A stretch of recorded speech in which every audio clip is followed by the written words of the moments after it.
Nabi Idris adalah salah satu nabi dalam agama Islam yang pandai dan menguasai banyak ilmu pengetahuan.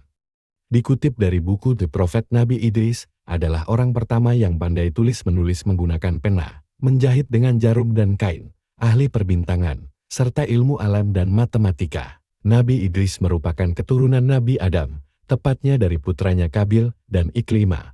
Namun demikian, ada beberapa perbedaan pendapat mengenai riwayat Nabi Idris, apakah beliau hidup sebelum Nabi Nuh atau sesudahnya. Beberapa ilmuwan seperti Ibnu Katsir, At-Tabari, Ibnu Ishaq, Ibnu Jarir, Asy-Syaukani, hingga As-Suyuti menjelaskan bahwa Nabi Idris hidup sebelum Nabi Nuh. Teori ini muncul berdasarkan nasab bahwa nama asli Nabi Idris adalah Honul, yang merupakan nenek moyang Nabi Nuh. Hal itu juga diperkuat dengan Quran Surat Maryam ayat 58.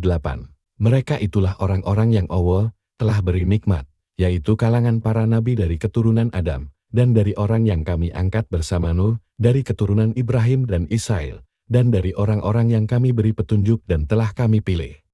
Apabila dibacakan ayat-ayat Allah yang Maha Pemurah kepada mereka, maka mereka menyangka dengan bersujud dan menangis. Nabi Idris merupakan nabi pertama yang diberikan wahyu oleh Allah melalui malaikat Jibril. Nabi Idris berdakwah untuk menegakkan agama Islam dengan mengajarkan tauhid dan beribadah menyembah Allah. Pada mulanya, Nabi Idris diutus oleh Allah untuk menyebarkan agama di Babilonia, Irak kuno. Nabi Idris merupakan sosok yang rajin beribadah dan beramal solih seperti halnya yang diceritakan dalam buku Nabi Idris. Namun, akhirnya dia berhijrah ke Mesir lantaran penduduk Babilonia tidak bisa menerima apa yang diajarkan Nabi Idris. Dalam kehidupan sehari-hari, Nabi Idris dikenal sebagai orang yang gemar bertasbih kepada Allah.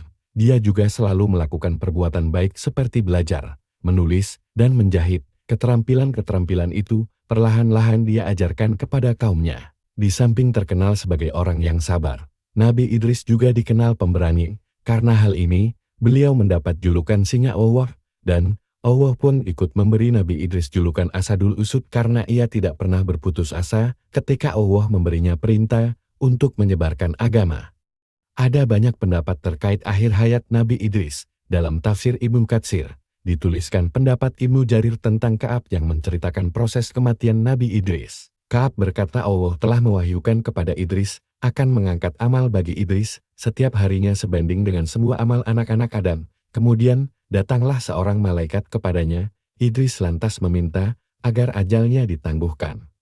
Mendengar itu, Idris menginginkan amalnya terus bertambah. Kemudian datang seorang malaikat yang terdekat dengannya. Idris berkata kepada malaikat itu, "Sesungguhnya Allah telah mewahyukan anu dan anu kepadaku, maka bicaralah kamu kepada malaikat maut, agar sudilah dia menangguhkan ajalku, supaya amalku makin bertambah." Malaikat itu akhirnya membawa Nabi Idris di antara kedua sayapnya, kemudian naik ke langit. Sesampainya di langit keempat, malaikat Israel berjumpa dengannya. Malaikat yang membawa Nabi Idris mengemukakan pesan dari Nabi Idris. Malaikat Israel bertanya, "Sekarang Nabi Idris di mana?" Dijawablah oleh malaikat itu, "Dia ada di pundakku." Terjawab sudah rasa heran malaikat Israel, sebab mulanya dia ditugaskan mencabut nyawa Nabi Idris di langit keempat. Padahal yang dia tahu Nabi Idris ada di bumi, ternyata Nabi Idris telah dibawa lebih dulu oleh malaikat lainnya. Pada akhirnya, Nabi Idris dicabut nyawanya di langit keempat. Berdasarkan tafsir Ibnu Katsir, cerita tersebut adalah salah bagian dari Kabul Ahbar yang dikutipnya dari kisah-kisah Israiliyat. Akan tetapi, dalam cerita tersebut sebagian terkandung hal yang tidak bisa diterima. Ibnu Katsir pun menyebutkan bahwa hanya Allah yang mengetahui segala kebenarannya. Mukjizat Nabi Idris. Pertama, menerima 30 sahifah. Allah telah menurunkan 30 lembaran syahifal kepada Nabi Idris yang isinya petunjuk untuk disampaikan kepada umatnya, yaitu para keturunan Kabil yang durhaka kala itu. Nabi Idris diangkat Allah untuk memerangi semua kemungkaran dan kekafiran serta mengajak seluruh kaumnya untuk menyembah Allah sebagai Tuhan yang Esa. Sahifah ini dapat diartikan sebagai wahyu yang diterima oleh para nabi dan rasul Allah yang dikumpulkan dan dicatat dalam bentuk lembar kertas, kulit onta, dan sebagainya. Kedua, derajat Nabi Idris tinggi. Berdasarkan Quran Surat Maryam ayat 56-57, dijelaskan jika Nabi Idris merupakan seorang nabi yang bermartabat tinggi. Nabi Idris memiliki derajat yang tinggi, selain kemuliaannya sebagai seorang nabi yang soleh, dan Allah yang menempatkan beliau ada dalam golongan tersebut. Ketiga nabi pertama yang bisa membaca dan menulis. Mukjizat Nabi Idris yang selanjutnya yakni sebagai orang pertama yang diberikan kelebihan, sehingga pandai menulis dan membaca. Bahkan pada masanya, Nabi Idris selalu mengajarkan tulis-menulis pada masyarakat. Hasil dari pengajaran itulah, mulai lahir tulisan-tulisan yang di kemudian hari membantu para pengamat sejarah mencari tahu kehidupan di masa lampau. Keempat nabi pertama yang paham astrologi dan arsitektur. Selain pandai menulis dan membaca, Nabi Idris juga memiliki kelebihan tentang ilmu falak perbintangan atau astrologi. Nabi Idris lalu mengkaji fenomena alam yang merupakan bentuk atau tanda kebesaran Allah. Tidak hanya itu, beliau juga dikenal sebagai orang pertama yang mengetahui tentang rencana pembangunan kota hingga peradaban ilmu politik. Kelima, perjalanan melihat surga dan neraka. Suatu ketika, Nabi Idris dan malaikat Israel tengah beribadah bersama lagi-lagi. Nabi Idris mengajukan permintaan unik.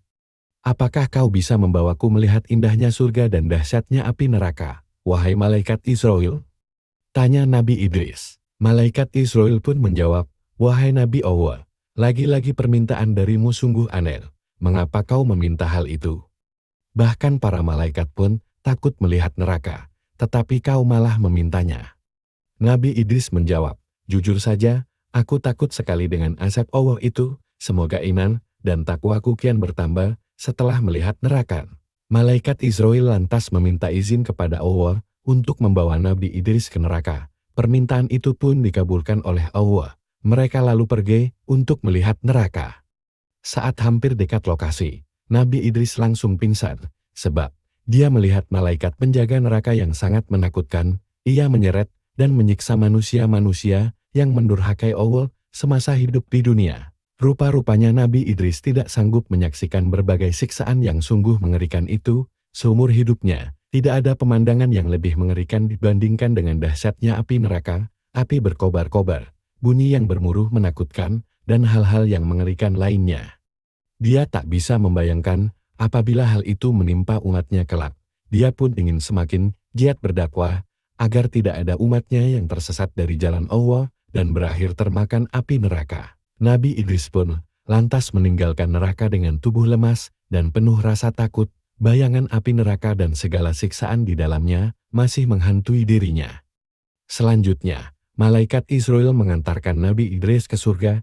Di sana, Nabi Idris juga nyaris pingsan. Namun, dia pingsan bukan karena takut atau melihat hal yang menakutkan. Sebaliknya, dia sangat takjub dan terpesona dengan segala keindahan yang tampak di depan matanya. Nabi Idris melihat sungai-sungai yang airnya begitu bening seperti kaca. Sementara itu, di pinggir sungai terdapat pohon-pohon yang bagian batangnya terbuat dari perak dan emas. Dia juga melihat istana-istana untuk para penghuni surga.